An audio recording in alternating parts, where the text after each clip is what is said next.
कृष्णं वन्दे जगद्गुरु चञ्चलं हि मनः कृष्ण प्रमाथि बलवदृढं तस्यहं निग्रहं मन्ये वायोरिवासु दुष्करम्।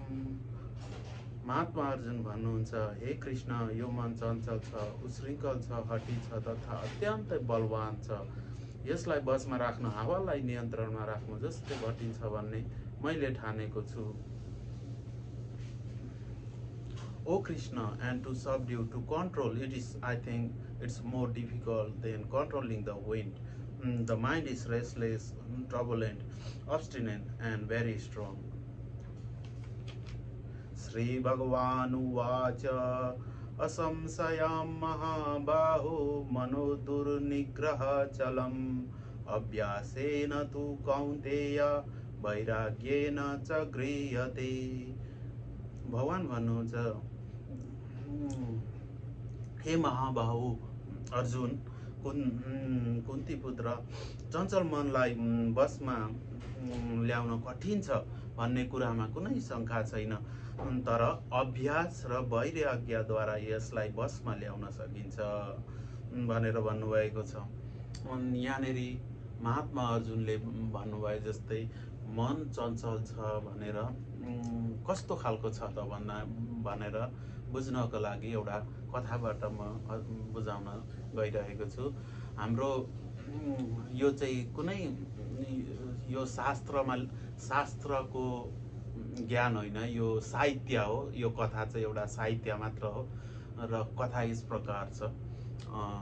कुनै समयमा कुनै ठाउँमा एउटा धनी व्यक्ति बस्दथे अरे एक टाइममा, अनि त्यहाँनेरि एक दिन चाहिँ एकजना विचित्र देख्ने मान्छे आएर चाहिँ, ल प्रभु, म तपाईँको सारा काम गरिदिन्छु, मलाई काममा लाग्नुहोस्, तपाईँको घरमा काम गरिदिन्छु भनेछ अरे। अनि त्यहाँदेखि यसो सोचेछ अरे, हुन्छ यसलाई म राख्छु नि त, काममा लाग्ने भनेर भनेछ अरे। अनि त्यो विचित्र देख्ने मान्छेले चाहिँ भनेछ अरे, म काम चाहिँ सबै गर्छु, तर एउटा काम भएन भने तपाईँलाई मारिदिन्छु, खाइदिन्छु भनेर भनेछ अरे। अनि त्यहाँदेखि यसो सोचेछ अरे त्यो धनी मान्छेले, सबै काम गर्ने मान्छेलाई छुट्टी दिन्छु, यसले एक्लैले गर्छ भने त यसलाई राखिदिन्छु भनेर सोचेछ अरे। अनि राखेछ अरे। अनि त्यो धनी मान्छेले चाहिँ यो काम गर भन्दा फ्याट्टै गरिदिन्छ अरे, अर्को गर भन्दा पनि त्यो पनि गर्छ, त्यो पनि कामै सक्यो अरे। ला अब त यसले काम केही पनि छैन, यसले त मलाई खान्छ मार्छ भनेर दौडिँदै गुरुको पासमा गएछ अरे त्यो व्यक्ति। अनि गुरुलाई भनेछ अरे, गुरु यस्तो यस्तो समस्या छ भनेछ अरे। अनि गुरुले भन्नुभयो अरे, उसको गुरुले भन्नुभयो अरे, यो त सरल उपाय छ, घरको अगाडि एउटा खाममा गाड्नु, लाउनु, अनि त्यसलाई भन्नु माथि जा तल आइज, माथि जा तल आइज भनेर भन्नेछ गुरुले भन्नु।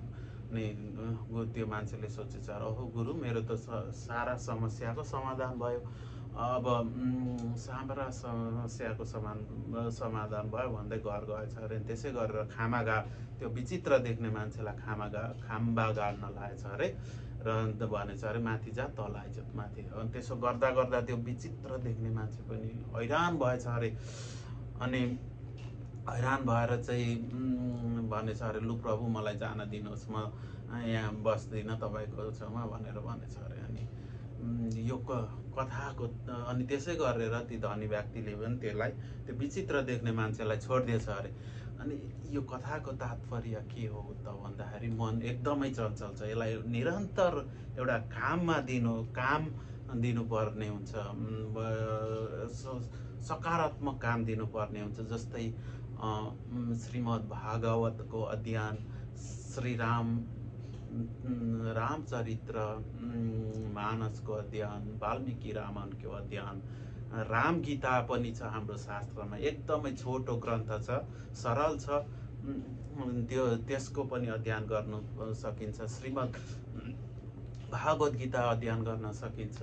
मनलाई सकारात्मक राख्नको लागि हाम्रो महात्माहरूले पनि भन्नुभएको छ, जब हामी रामचरित्र मानसको अध्ययन गर्दछौँ, जब हामी श्रीमद् भागवतको अध्ययन गर्दछौँ, जब हामी विष्णु पुराणको अध्ययन गर्दछौँ,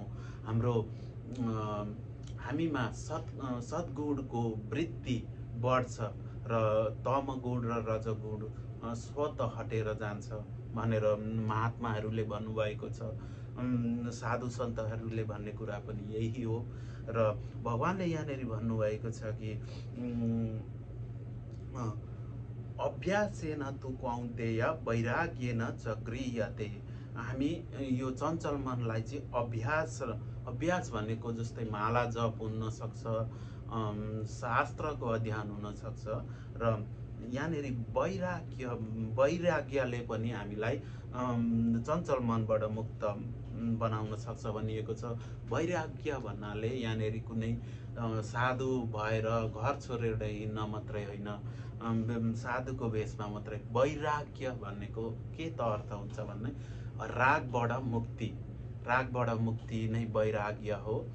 अनित्य कुराबाट मुक्ति, सधैँ नित्य कुरामा लाग्नुलाई पनि वैराग्य भनिन्छ। जस्तै वैराग्यको उदाहरण कस्तो छ भन्दा, सानो कुरो दिउँ। हामी जब घरमा आँप ल्याएर खान्छौँ, त्यसको बोक्रा